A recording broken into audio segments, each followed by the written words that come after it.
الخلائق أجمعين الحمد لأهله والصلاة على أهله الصلاة والسلام على سيد الأنبياء والمرسلين العبد المؤيد الرسول المسدد المصطفى الأمجد الحبيب الأحمد النبي الأمي المكي المدني السراج المنير الكوكب الدري صاحب الوقار والسكينة المدفون بأرض مدينة سيدنا ونبينا وشفيع ذنوبنا وطبيب قلوبنا وحبيب نفوسنا ومولانا أبي القاسم محمد المصطفى صلى الله عليه وسلم وأهل بيته الأطيبين الأطهرين الأنجبين المأسومين المظلومين ورحمة الله على أحبابهم وأصحابهم وشيعتهم ومحبيهم ومواليهم أجمعين ولعنة الله على أعدائهم ومنكري فضائلهم وغاصبي حقوقهم من جوم عداوتهم إلى الآن ومن الآن إلى قيام يوم الدين وبعد يوم الدين أما بعد فقد قال حق سبحانه في القرآن بسم الله الرحمن الرحيم إنا أعطيناك الكوثر فصل لربك وانحر إن شأنك هو الأبتر صلوات بیجی خاندان فاطمہ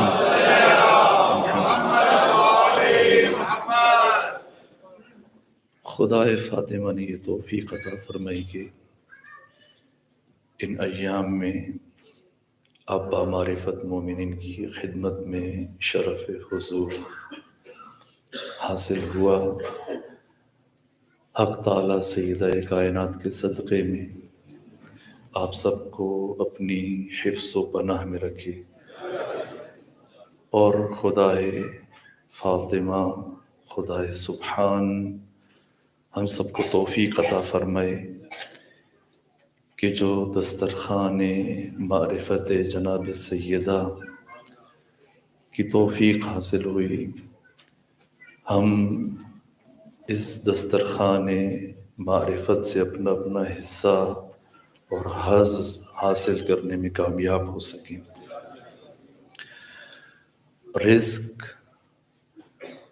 گندم اور جو روٹی اور چاول میں منحصر نہیں،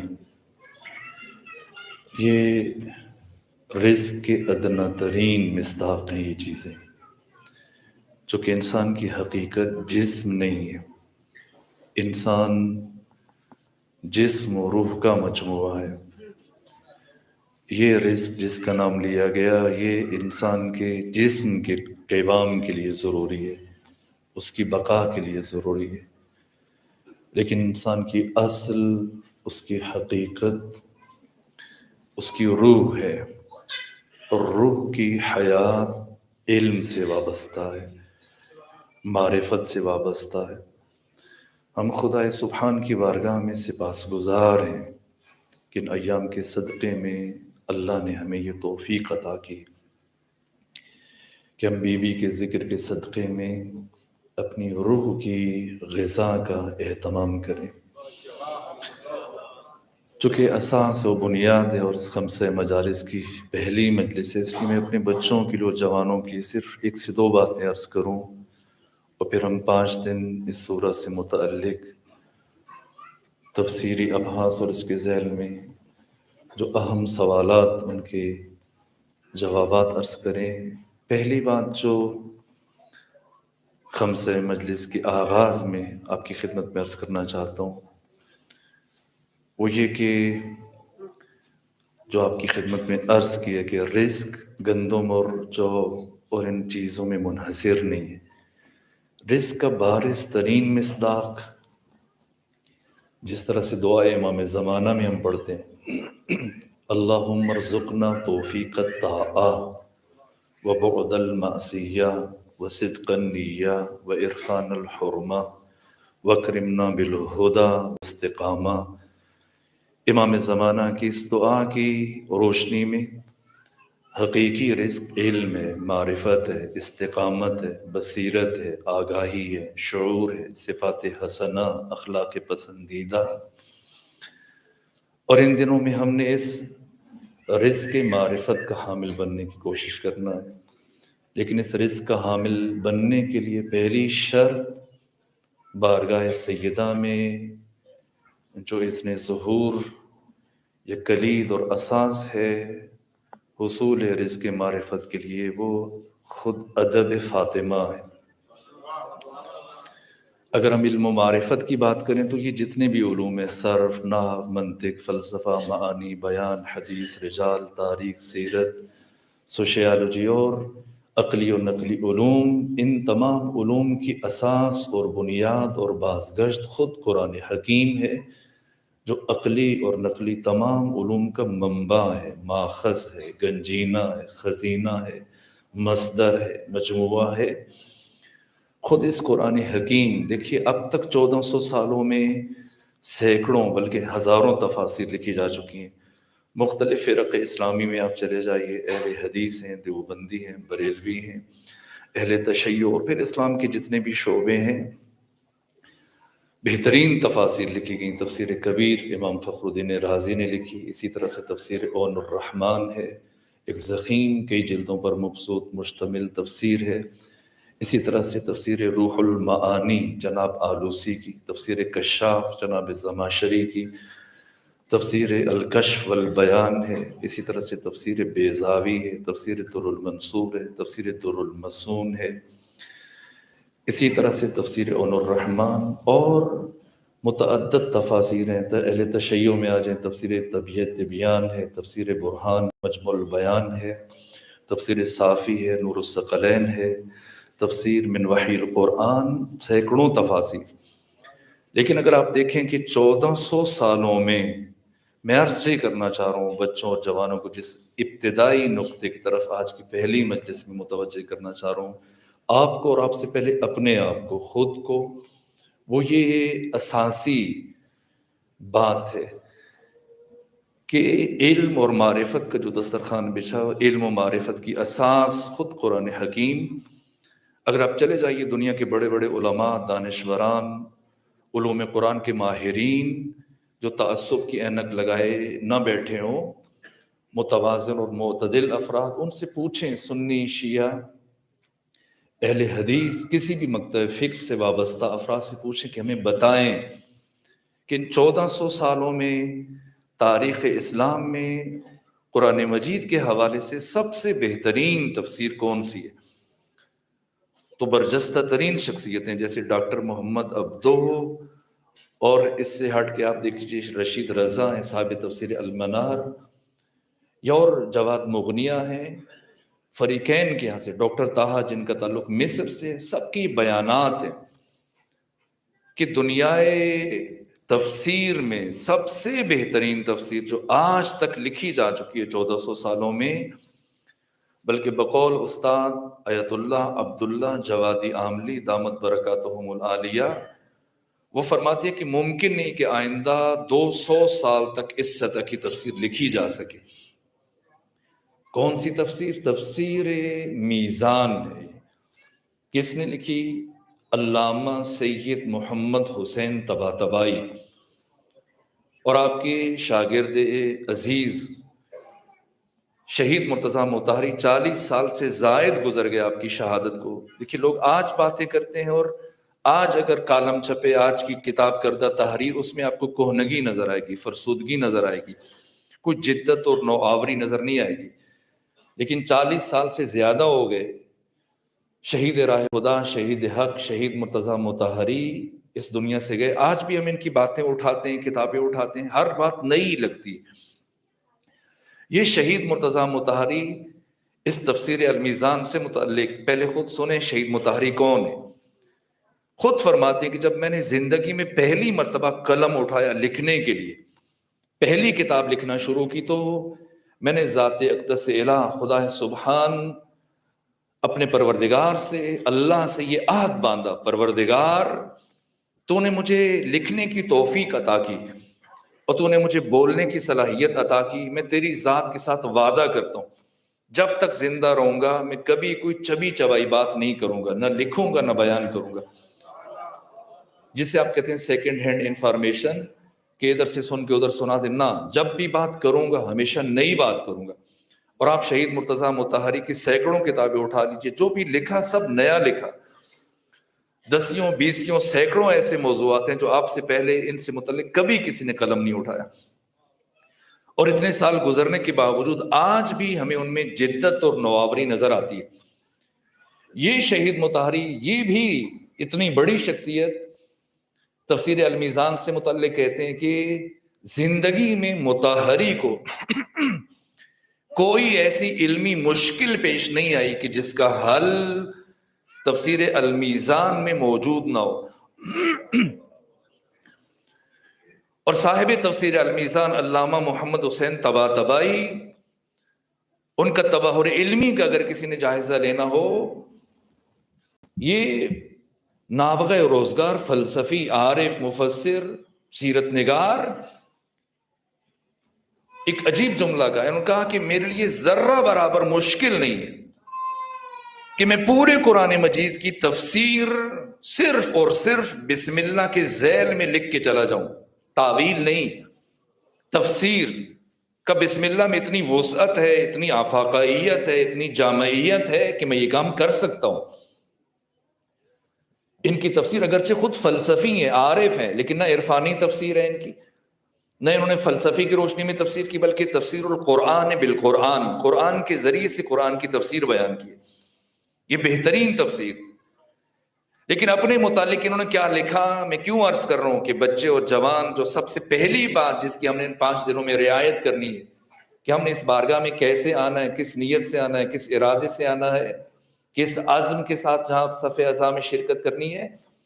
صاحب تفسیر المیزان جو تاریخ اسلامی کی سب سے بہترین و برتر تفسیر ہے، اس کے لکھنے والے علامہ سید محمد حسین طباطبائی، وہ یہ فرماتے ہیں کہ جب میں نے علم دین سیکھنا شروع کیا، پڑھنا شروع کیا، تو مجھے کچھ سمجھ نہیں آتا تھا، یہاں تک کہ ان کے والد بھی عالم تھے اور ان کے والد کے دوست انہیں گھر میں پڑھانے آتے تھے ہر روز، اور چند مہینے پڑھانے کے بعد ان کے والد کے دوست نے ان سے یہ بات کہی کہ محمد حسین، آپ اس لائق نہیں ہو کہ میں آپ کے لیے اتنی زحمت کروں، اتنا وقت خرچ کروں، آپ کے گھر آ کے پڑھوں، میں صرف آپ کے والد کی وجہ سے مجبور ہوں کہ وہ میرے بچپنے کے دوست ہیں، ان کی وجہ سے ان کے احترام میں آ جاتا ہوں آپ کو پڑھانے کے لیے، اگر آپ ان کے فرزند نہ ہوتے تو شاید میں کبھی آپ کو ایک لفظ نہ پڑھاتا، میں مطلوبہ استعداد اور صلاحیت، لیاقت اور قابلیت آپ کے اندر نہیں دیکھ رہا۔ یہ بات سنی، علامہ کہتے کہ میں دکھی ہوا کہ میری وجہ سے وہ اتنی زحمت کر کے آتے ہیں، میں کوشش بھی کرتا ہوں لیکن مجھے ان کی باتیں سمجھ میں نہیں آتی۔ تو دوسرے روز میں استاد کے آنے سے پہلے مسجد چلا گیا، وضو کیا، اور پھر 2 رکعت نماز جناب سیدہ زہرا سلام اللہ علیہ کو ہدیہ کی۔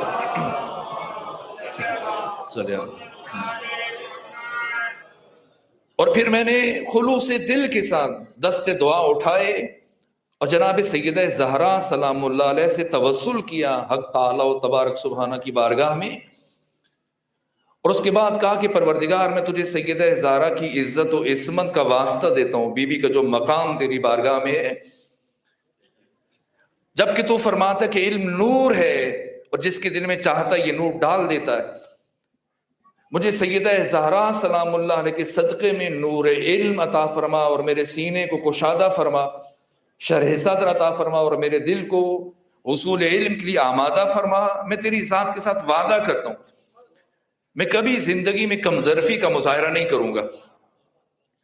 کبھی میری دعا جاری تھی کہ میں نے خود کو سنگین محسوس کیا، وزین محسوس کیا، اپنے سینے میں وزن محسوس کیا، اور اس کے بعد میں انتظار کرنے لگ گیا، اور جب میرے استاد آئے اور انہوں نے مجھے پڑھانا شروع کیا تو مجھے یوں لگ رہا تھا جو کچھ مجھے پڑھا رہے ہیں سب مجھے پہلے سے پتا ہے۔ اور اس کے بعد جب بھی وہ مجھے پڑھانے کے لیے آتے تھے مجھے یہ محسوس ہوتا تھا کہ یہ ساری باتیں میں پڑھ چکا ہوں، میں جانتا ہوں اور ان سے بہتر انداز میں جانتا ہوں، لیکن میں نے کبھی اس راز کو اپنے استاد پر آشکار نہیں کیا، اور جس طرح سے میں نے ذات خدا سبحان کے ساتھ وعدہ کیا تھا کہ کبھی میں کم ظرفی کا مظاہرہ نہیں کروں گا، میں نے ہمیشہ اس بات کا پاس اور لحاظ رکھا کس کس نے در فاطمہ زہرا سے کیا لیا، عطا پروردگار کا وہ دروازہ جس سے کبھی بھی کوئی انسان محروم نہیں رہ سکتا۔ تاریخ انسانی میں، تاریخ اسلام میں بڑی بڑی شخصیتیں، اگر میں نام گنوانا شروع کروں تو شاید اسی میں مجلس ختم ہو جائے، جسے جو ملا صدر اسلام سے لے کے آج تک۔ اب خود سوچئے،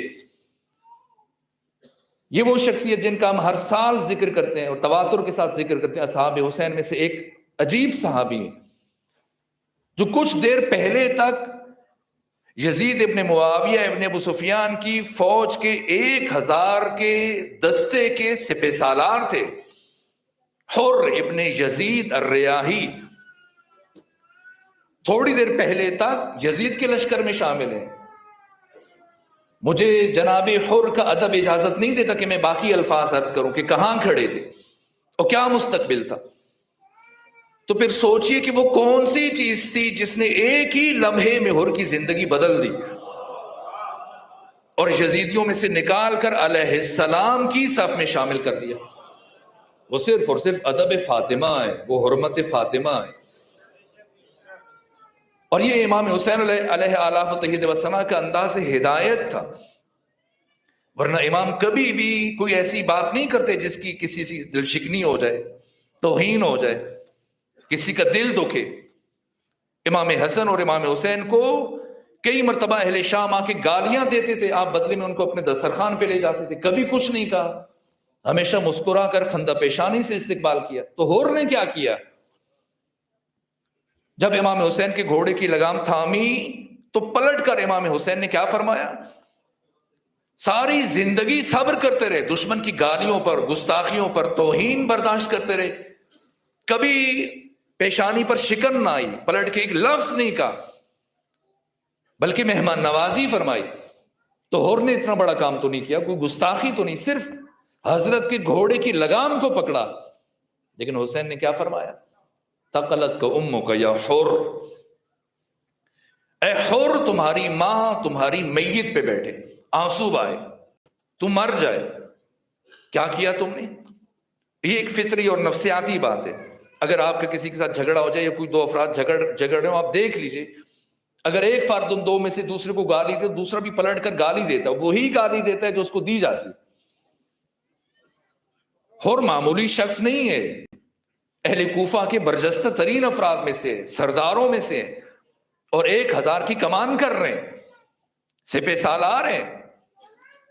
اور جب امام حسین نے یہ لفظ کہا تو حر کے اوپر کپ کپی طاری ہو گئی، کانپنے لگ گئے، اور صرف ایک جملہ کہہ سکے۔ ذہن میں کچھ آیا ہوگا کہ جب ان کی ماں کی نسبت بات کی گئی تو وہ بھی کچھ کہیں، لیکن جیسی تصور آیا آنکھیں نم ہو گئیں، لرزہ طاری ہوا۔ حسین ابن علی، آپ نے تو میری ماں کی بات کر دی، پر میں آپ کی ماں کی بات کیسے کروں کہ جس کا نام لینے سے پہلے طہارت شرط ہے۔ امام حسین یہی نام اور یہی ذات جناب حر کو سچوانا چاہ رہے تھے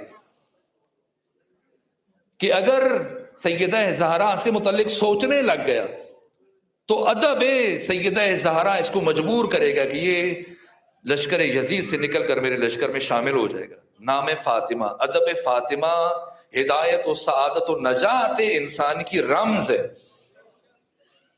جو جس مقام پہ پہنچا ہے، میں باقی دنیا کی اگر شام سے بات کروں، لبنان سے بات کروں، ایران عراق سے بات کروں، بڑے بڑے علماء، فقہا، مجتہدین، مراجع کی بات کروں، میں اسی سرزمین سے جہاں پہ آپ بیٹھے ہیں، پاکستان سے، آپ کے شہر لاہور سے، جو آپ کے ہی شہر میں مٹی کی چادر تان کے سو رہی ہے جو شخصیت، مرحوم اقبال بہرحال معمولی انسان نہیں ہے۔ اس سرزمین پر پاکستان بننے سے لے کے اب تک اس سرزمین میں ایسا دوسرا فرد نہیں آ سکا ہے۔ اقبال قرآن حکیم کے عارف ہیں، بامعرفت شخصیت ہے۔ جس طرح میں نے شہید مطہری کی بات کی، خود اقبال بھی معمولی انسان نہیں ہے۔ ان کی باتیں آج بھی اٹھائیں، احیاء تفکر دینی کو پڑھ لیجیے جو نثر میں ہے آپ کی کتاب، یا نظم میں جو کتابیں، تازگی ہے. یہ اقبال کیسے اقبال بنے؟ اس لیے کہ یورپ سے پڑھ کے آئے. یورپ سے تو آپ کے شہر میں شاید دسیوں سینکڑوں ہزاروں لوگ پڑھ کے آتے ہیں، پی ایچ ڈی کر کے آتے ہیں مختلف علوم میں. تو ان میں تو وہ خلق و خو نہیں ہے، وہ خصوصیات نہیں ہے، وہ علم وہ معرفت نہیں ہے. اقبال میں کہاں سے آگے؟ خود اقبال نے بتایا کہ کوئی یہ خیال نہ کرے کہ شاید میں جو علم لے کے آ رہا ہوں، اب جو بات کروں گا یہ یورپ کے دانشوروں کے اور سکولرز کی رہی نے منت ہے. نہ، پلٹ کے آئے اور کہا خیرہ نہ کر سکا مجھے جلوہ دانش فرنگ. یعنی اقبال کہتے ہیں کہ وہاں کی بلند و بالا عمارتیں اور زرق و برق اور ظاہری ترقیاں یہ تو ممکن نہیں کہ مجھے متاثر کر سکیں. ہاں، میں علم سے متاثر ہو سکتا تھا، وہاں کے دانشوروں سے، وہاں کے فلسفیوں سے، وہاں کی بڑی بڑی کتابوں سے جو مختلف علوم میں لکھی جا چکی تھی، لیکن میں ان سے بھی متاثر نہیں ہوا. خیرہ نہ کر سکا مجھے جلوہ دانش فرنگ. کیوں؟ سرما تھا میری آنکھ کا خاک مدینہ و نجف. لیکن راز و رمز کیا ہے؟ نجف اور مدینے تک پہنچنے کے لیے بھی بنیاد کیا ہے؟ کون سی چیز ہے؟ جس چیز نے اقبال کو اقبال بنایا وہ ایک ہی چیز ہے، وہ ہے ادب فاطمہ. آپ اقبال کے اشعار اٹھا لیجئے، آپ کے فارسی اشعار اردو اشعار میں وہ جان نہیں ہے جو آپ کے فارسی کلام میں. شروع میں اردو شاعری کی، لیکن جب دیکھا کہ میں اپنا معافی ضمیر اس طرح سے بیان نہیں کر پا رہا جیسے ہونا چاہیے، پھر اردو کو چھوڑ دیا، فارسی میں شعر کہنا شروع کر دی. یہاں تک اپنے فارسی اشعار میں جن کے کچھ حصے شاید ضرورت کے وقت میں عرض کروں آنے والے دنوں میں، کہا کہ اگر مجھے آئین مصطفیٰ کا پاس نہ ہوتا تو میں قیامت تک فاطمہ زہرا کی قبر پر سجدے کرتا رہتا. کیوں کہہ رہے؟ کیا ملا؟ آپ کے شہر لاہور میں اپنے گھر کی بالائی منزل پر بیٹھے تھے ابو العلا مودودی کے والد کے ساتھ، اور گفتگو کر رہے تھے علمی مسائل پر، اور محرم کے ایام تھے. بس میں ختم کر رہا ہوں یہ بات اور پھر ہم سورہ کی تفسیر کے حوالے سے آگے بڑھیں. لیکن یہ ایک پہلو، پہلے دن کی اس مجلس کے یہ پیغام خمسہ مجالس کی بنیادیں استوار ہو رہی ہیں بچوں اور جوانوں کے لیے. مرحوم اقبال اپنے گھر کی بالائی منزل پہ مولانا کے والد کے ساتھ بیٹھے ہیں، ہم کلام میں گفتگو کر رہے ہیں، اور ایام محرم میں گلی سے ایک ماتمی جلوس رد ہوا، گزرا، اور مرحوم اقبال نے جو بات کر رہے تھے اسے وہیں چھوڑا اور زینے طے کرتے نیچے آ گئے اور اسی ماتمی جلوس کے ساتھ چلنا شروع کر دیا. اور عجیب تر یہ کہ ایک ہاتھ سے وہ جو جوان سینہ زنی کر رہے تھے، سینہ کوبی کر رہے تھے، ان کے ساتھ ماتم کرنا شروع کر دیا. اور کافی دیر تک آگے چلتے رہے جہاں تک کہ وہ جلوس ان کی گلی سے باہر نہیں چلا گیا، ان کے محلے سے نکل نہیں گیا، رد نہیں ہو گیا. تو کافی وقت گزرنے کے بعد، نیم ساعت سے زیادہ جب وقت گزر گیا، پلٹ کے آئے تو آپ کے ساتھ جو عالم تھے وہ سوچتے رہے مسلسل، اور جب آ کے بیٹھے وہ بات شروع ہونے لگی تو ان کا اس سے پہلے کہ ہم وہ بات کریں جو کر رہے تھے، آپ یہ بتائیے کہ آپ کا سینہ کوبی کے بارے میں کیا نظریہ ہے. مجھے تعجب ہوا کہ یہ عام لوگ، جاہل افراد کے جو علم و دانش سے بھی بہرا ہیں، اتنا بڑا دانشور، فلسفی، عالم، شاعر، ادیب، مفکر، وہ بھی انہی کی صف میں کھڑا ہو جائے، وہ بھی سینہ زنی شروع کر دے، سینہ کوبی شروع کر دے، ماتم کرنا شروع کر دے.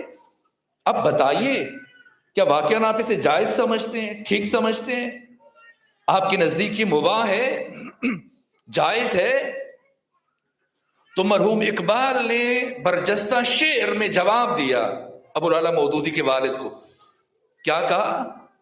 وہ اقبال جو اپنی نسبت ہمیشہ یہ کہتے رہے کہ یہ بندہ حشر سے پہلے قیامت کر نہ دے برپا، کہ معاشر سے پہلے کہیں معاشر نہ برپا کر دے.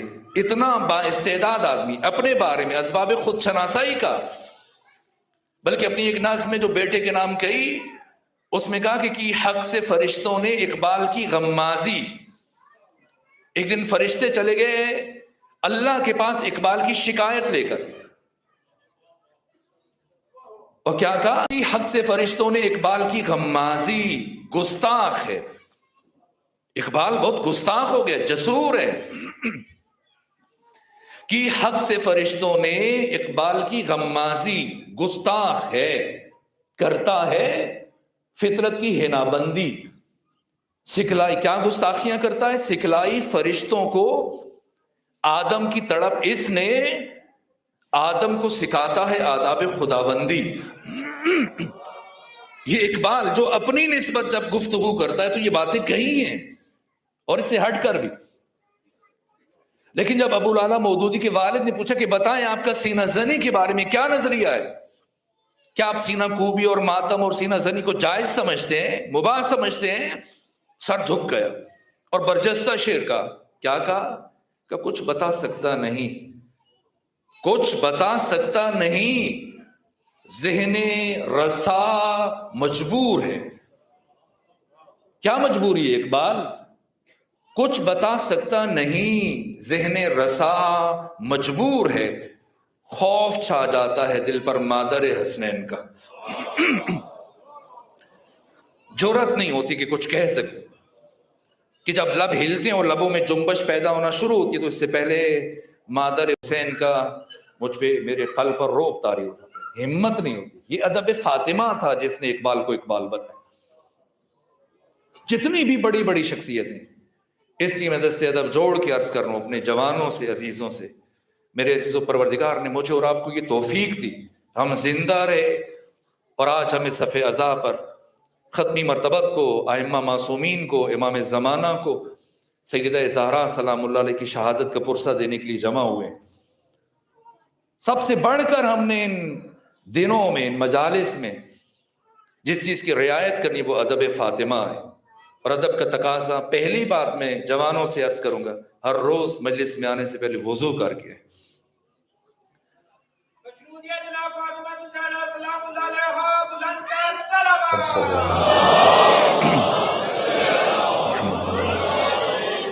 دیکھیے 1400 سالہ اسلامی تاریخ میں، تاریخ تشیع میں بڑے بڑے علماء، بڑے بڑے مفکر، بڑے بڑے مفسر، محدث، سیرت نگار، بڑے بڑے فقہا اور مراجع گزرے، لیکن 1400 سالوں میں وہ مرجع جو فقید المثال ہے، بے نظیر اور بے مثال شخصیت ہیں، وہ شیخ مرتضی انصاری. کتنا طویل عرصہ گزر گیا آپ کی لکھی ہوئی کتابوں کو، لیکن آپ کی لکھی ہوئی کتابیں رسائل اور مقاصد، آج بھی علماء، فقہا، مجتہدین یہ کہتے ہیں کہ اگر کوئی طالب علم، دینی طالب علم ہمارے سامنے آئے، بیٹھے اور وہ رسائل اور مقاصد کو ہمارے سامنے پڑھے اور ہمیں یقین ہو جائے کہ یہ دو کتابیں اس کو آتی ہیں، حل کر لے، تو ہم اسے اجتہاد کی سند دے دیں گے. یہ شیخ مرتضی انصاری جو اس پائے کے فقیہ، متبحر، عالم اور مرجع تقلید تھے، تو ان کی والدہ جب یہ مرجع بنے تو ان کی والدہ کے پاس بہت ساری خواتین جمع ہوئیں، اہل ایمان، اور انہوں نے مبارکباد پیش کی کہ آپ کو مبارک ہو، آپ کا بیٹا نائب امام بن گیا، مرجع تقلید بن گیا، شیخ اعظم بن گیا، اس کی تقلید شروع ہو گئی دنیا تشیع میں. انہوں نے مبارکباد وصول کی، لیکن ایک خاتون نسبتاً باہوش تھی، اس نے تعجب سے کہا آپ تو ایسے بات کر رہی ہیں جیسے آپ کے بیٹے نے کوئی معمولی کامیابی حاصل کی ہو، درحالی کہ اس عظیم الشان منصب پہ فائز ہوا ہے، نائب امام بنا ہے، مرجع تقلید بنا ہے، شیخ اعظم بنا ہے. تو کیا کہا آپ کی والدہ نے؟ کہا کہ اگر وہ نبی بن جاتا تب بھی مجھے تعجب نہ ہوتا.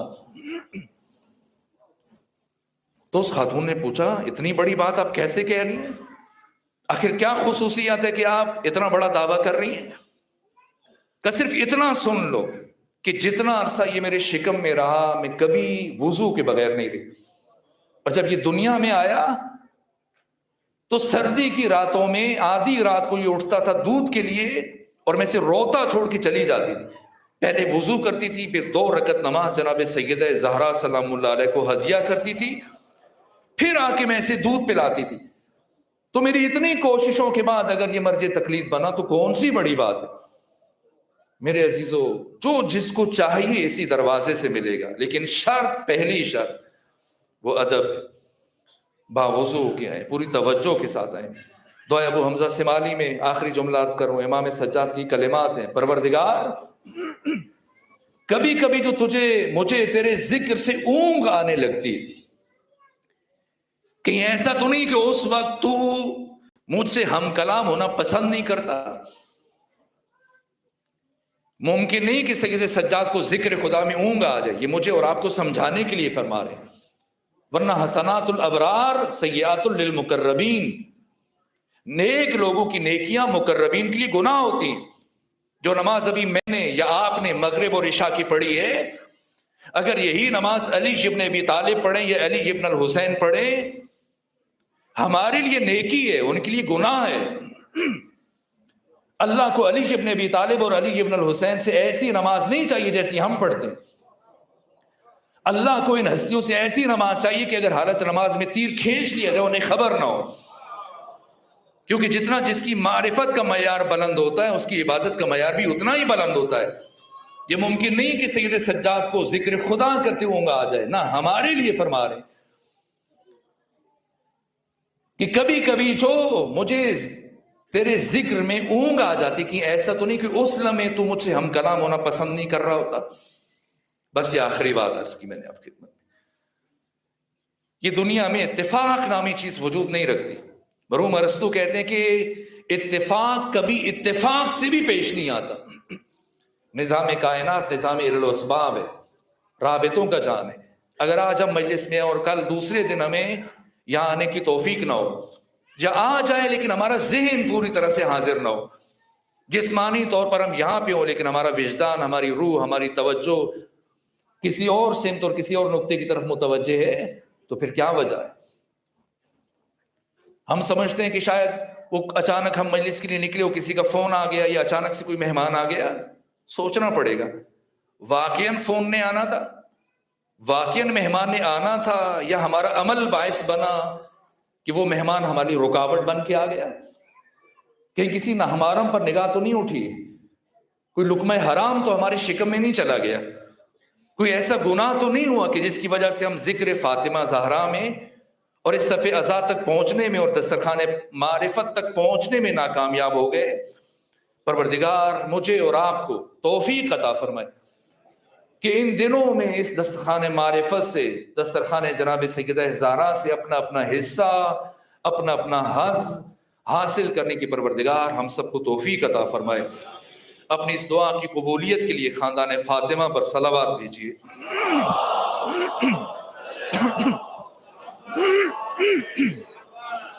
آئیے میرے عزیزو، اپنے سفر کا آغاز کرتے ہیں اور مبارک ایام یہ سمجھتے ہیں کہ فاطمہ زہرا سلام اللہ علیہ کون ہے، اللہ نے آپ کو اس کائنات میں کیوں بھیجا، اور جس مقصد کے لیے خدا نے جناب سیدہ کو اس کائنات میں بھیجا، کیا جناب سیدہ اس مقصد کے حصول میں کامیاب ہو سکی یا نہ ہو سکی. ایام فاطمیہ کے انعقاد کا فلسفہ کیا ہے؟ وہ بی بی جو اپنے لیے سب سے زیادہ موضوع اور مناسب یہ سمجھتی تھی کہ کبھی کوئی ناحرام انہیں نہ دیکھے، آخر کیا مجبوری تھی کہ ایک دن یہی فاطمہ زہرا اپنے گھر سے باہر دربار کی طرف آ گئی فتح کے لیے، یا کوئی اور حکمت کار فرماتی. کیوں حاکم وقت کے سامنے گئی؟ کیا آپ کو اندازہ نہیں تھا کہ آپ کو آپ کا حق نہیں دیا جائے گا؟ کیوں امیر المومنین اپنے حق کے دفاع کے لیے خود کیوں نہیں اٹھے؟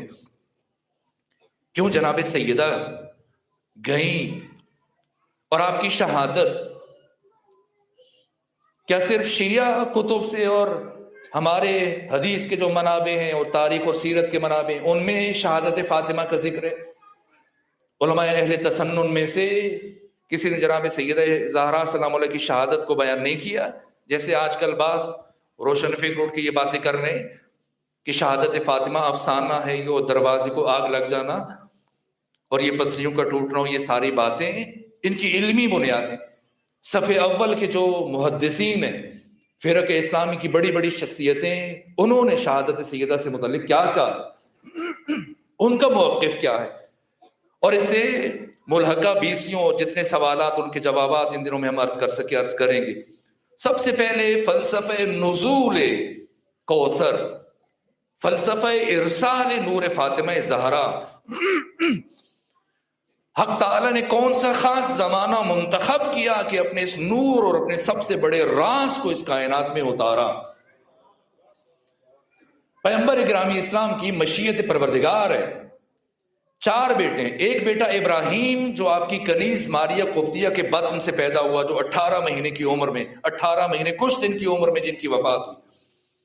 اس سے پہلے 3 بیٹے جناب خدیجہ کبریٰ کے بطن سے متولد ہوئے، جن میں سب سے پہلے طیب ہیں، پھر طاہر، پھر عبداللہ جن کا نام قاسم. لیکن یہ مشیت پروردگار ہے کہ ختمی مرتبت کے یہاں پہلا بیٹا پیدا ہوا، وہ کچھ عرصہ گزرنے کے بعد اس کی وفات ہو گئی. پھر کچھ عرصہ گزرنے کے بعد آپ کے یہاں دوسرے بیٹے کی ولادت ہوئی، لیکن یہ مشیت خدا تھی کہ دوسرے بیٹے کا بھی انتقال ہوا. اور پھر کچھ عرصہ گزرنے کے بعد آپ کے تیسرے فرزند کی ولادت ہوئی، لیکن تھوڑے عرصے میں تیسرے بیٹے کی بھی وفات ہوگی، جناب قاسم کی، جن کی نسبت سے آقا ختمی مرتبت کی کنیت ابو القاسم ہے. اور جب تیسرے بیٹے کی وفات ہوئی، جناب خدیجہ بہت دکھی ہیں. خود پیغمبر گرامی اسلام ایک صلوات بھیجی خاندان فاطمہ پر.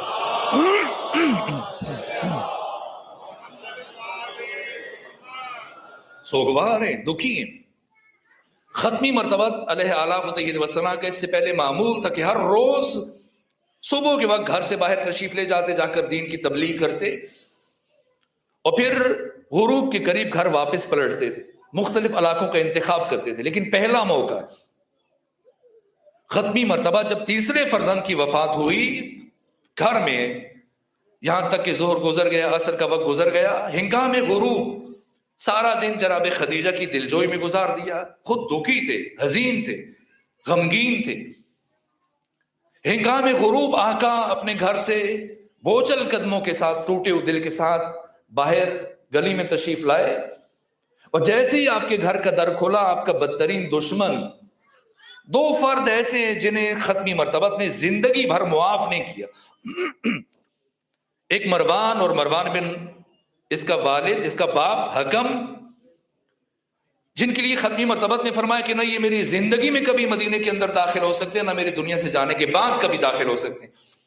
یہاں تک کہ پہلے خلیفہ نے بھی جرأت نہیں کی کہ 2 افراد واپس آ سکیں، دوسرے خلیفہ نے بھی جرأت نہیں کی، تیسرے خلیفہ کے زمانے میں یہ 2 افراد واپس آئے، جس کے بعد مروان بن حکم تیسرے خلیفہ کا داماد بنا، اور پھر کلیدی عہدوں کے اوپر براجمان ہو گیا. اور پھر جو ہوا آپ کے سامنے. اور دوسرا فرد ہے عاص بن وائل. یہاں تک کہ ختمی مرتبت نے اپنے عزیز ترین چچا جناب حمزہ کے قاتل وحشی کو بھی معاف کر دیا. صرف اتنا فرمایا کہ تو میرے سامنے نہ آیا کر، لیکن معاف کر دیا. 2 افراد کو معاف نہیں کیا، مروان بن حکم باپ بیٹے کو، اور ساتھ میں ختمی مرتبت نے عاص بن وائل کو. یہ کون ہے؟ امیر شام کا وزیر عمرو بن عاص، اس کا باپ عاص بن وائل. پورے مکہ میں یہ خبر پھیل چکی تھی. جب صبح میں آپ کے فرزند کا انتقال ہوا تو پورے اہل مکہ کو پتہ چل چکا تھا. سب خوش تھے، آپ کے دشمن، منافق، مشرک، بت پرست. لیکن سب سے زیادہ جس فرد نے خوشی کا اظہار کیا وہ عاص بن وائل ہے. یہ صبح سے جیسی سے پتہ چلا، آ کر پیغمبر کے گھر کے باہر گلی میں کھڑا ہو گیا موقع کی تلاش میں کہ کب ختمی مرتبت گھر سے باہر آتے ہو، کب یہ ان کی توہین کرے، گستاخی کرے، دل آزاری کرے. جیسے ہی ختمی مرتبت کے گھر کا در کھلا، آقا نے باہر گلی میں قدم رکھا، عاص بن وائل کی نگاہ آپ کے چہرے پر پڑی. اس نے قہقہ لگایا، دور سے ہنستا ہوا آگے بڑھا کہ محمد، تم ہمارے خداؤں کی مخالفت کرتے تھے، تم ہمارے بتوں کی مخالفت کرتے تھے. ان کی مخالفت کا انجام تم نے دیکھ لیا کہ تمہارے ہاں جو بھی بیٹا پیدا ہوتا ہے فوراً مر جاتا ہے کچھ عرصے بعد، اور اگر مستقبل میں بھی تمہارے یہاں کوئی بیٹا پیدا ہوا تو اسی طرح سے مر جائے گا. اور جب تم دنیا سے جاؤ گے تو بے نام و نشان جاؤ گے، ابتر جاؤ گے، بے اولاد جاؤ گے، بے نسل جاؤ گے. ختمی مرتبہ جنہوں نے آج تک اپنی پچھلے سالوں میں دوران تبلیغ دشمن کی توہین برداشت کی، گستاخیاں برداشت کی، جسارتیں برداشت کی، گالیاں برداشت کی، یہاں تک کہ بیت الحرام میں، خانہ کعبہ میں، حالت نماز میں ابو جہل کے کہنے پر عبداللہ بن زبعری نے ایک ہاتھ میں گوبر دوسرے ہاتھ میں خون اٹھایا اور حالت نماز میں آپ کے چہرے اور کپڑوں پر مل دیا. اس کے باوجود ختمی مرتبت نے ہمیشہ صبر اور تحمل کا مظاہرہ کیا. لیکن زندگی میں پہلی مرتبہ جبکہ آپ پہلے سے دکھی ہیں، رنجور ہیں، حزین ہیں، محزون ہیں، سوگوار ہیں، عزادار ہیں، اور آپ کے بدترین دشمن نے تانا دیا، قلب نازنین رسالت ماں پر چوٹ لگی، آنکھیں نم ہوئی، اور آقا ختمی مرتبت نے آسمان کی طرف نگاہ اٹھائی، گویا اللہ کی بارگاہ میں اس بدترین دشمن رسالت کا شکوہ کر رہے ہوں، یا مختصر ترین فاصلہ زمانی طے ہونے کے بعد جبرائیل امین نازل ہوئے، آ کر بارگاہ رسالت میں سلام کیا، اور سلام کرنے کے بعد بارگاہ ختمی مرتبت میں عرض کیا، اے رسول اللہ یہ فرما رہے دکھی نہ ہو، غمگین نہ ہو، رنجور نہ ہو، سوگوار نہ ہو، اے رسول پروردگار یہ فرما رہے کہ وَلَسَوْفَ يُعْطِيكَ رَبُّكَ فَتَرْضَىٰ، ان قریب آپ کا رب آپ کو اس قدر عطا کرنے والا ہے کہ آپ خوش ہو جائیں گے، راضی ہو جائیں گے۔ ختمی مرتبت نے جیسی یہ نوید سنی، دائماً حالت انتظار میں کہ مجھ سے پروردگار نے، ذات اقدس الہ خدا سبحان نے جس عطا کا وعدہ کیا کب میرے شامل حال ہوگی، لمحے گزر رہے ہیں، دن گزر رہے ہیں، وقت گزر رہا ہے، مہینے گزر رہے ہیں، اور مسلسل ختمی مرتبت کے انتظار میں اضافہ ہو رہا ہے، یہاں تک کہ شدت انتظار کے ایک لمحے میں ختمی مرتبت نے بارگاہ احدیت میں استفسار کیا، پروردگار خدا سبحان مجھ محمد سے جس عطا کا وعدہ کیا گیا تھا اس کا نزول کب ہوگا؟ تو بارگاہ احدیت سے یہ جواب آیا، اے میرے محبوب محمد مصطفیٰ، میری یہ عطا کبھی تجھ تک نہیں پہنچے گی، بلکہ اسے لینے کے لیے خود تجھے میرے پاس آنا پڑے گا۔ دوسرے لفظوں میں پروردگار یہ فرما رہا ہے کہ میرے محبوب محمد مصطفیٰ، یہ قرآن کی آیتیں نہیں ہیں کہ جو آپ کا تعاقب کریں کہ آپ سفر میں ہو تو سفر میں آ جائیں، حضر میں ہو تو حضر میں آ جائیں، دیس میں ہو تو دیس میں آ جائیں، پردیس میں ہو تو پردیس میں آ جائیں۔ میری اس عطا کا حامل بننے کے لیے آپ کو میرے پاس خود آنا پڑے گا۔ آخر فلسفہ معراج کیا ہے؟ کیا ہم شعری تعبیر کریں، یا شعراء جو معراج کی تعریف کرتے ہیں یا وضاحت کرتے ہیں یا تشریح کرتے ہیں کہ ایک شب عرش پہ محبوب کو بلوا ہی لیا، یہ غم ہجر خدا سے بھی اٹھایا نہ گیا، اس لیے بلایا نہ، خدا کیا احساسات نہیں ہے، خدا کیا ہجر بعد و قرب کا تصور نہیں ہے، خدا کیا جذبات نہیں ہے، عواطف نہیں ہے، اللہ کیا کیفیتیں نہیں ہے، اللہ سبحان ہے، منزہ ہے، مبرہ ہے، کیفیتوں سے ماورا اور بالاتر ہے، اللہ احساسات، جذبات، عواطف اور کیفیتوں کا خالق ہے، خدا حکیم، خالق عقل ہے۔ کیوں بلوایا؟ کون سی ایسی بات ہے جو اللہ زمین پر رہتے ہوئے اپنے محبوب سے نہیں کہہ سکتا؟ کون سی ایسی بات ہے، کون سا ایسا پیغام ہے، کون سی ایسی امانت ہے جو زمین پر ہوتے ہوئے اللہ ختمی مرتبت کو منتقل نہیں کر سکتا؟ کیوں بلایا معراج پر؟ راز معراج کیا ہے؟ فلسفہ معراج کیا ہے؟ کیوں بلایا اپنے محبوب کو اس انتہائی بلندی پر؟ خود جناب سیدہ زہرا سلام اللہ علیہ نے راز معراج سے پردہ اٹھایا۔ اس حدیث کو خمینی بت شکن نے بیان کیا، آیت اللہ تقی مصباح یزدی نے بیان کیا، آیت اللہ وحید خراسانی نے بیان کیا، آیت اللہ شیخ جواد تبریزی نے بیان کیا، نوری حمدانی نے بیان کیا، بڑی بڑی شخصیتوں نے، آغا بابہانی نے بیان کیا۔ خود سیدہ زہرا فرماتی ہے کہ ان اللہ تعالی خلق نوری، پروردگار نے میرے نور کو خلق فرمایا، وکان یسبح اللہ تعالی سبحانہ، جس کے بعد میرا نور اللہ کی بندگی میں مصروف ہو گیا۔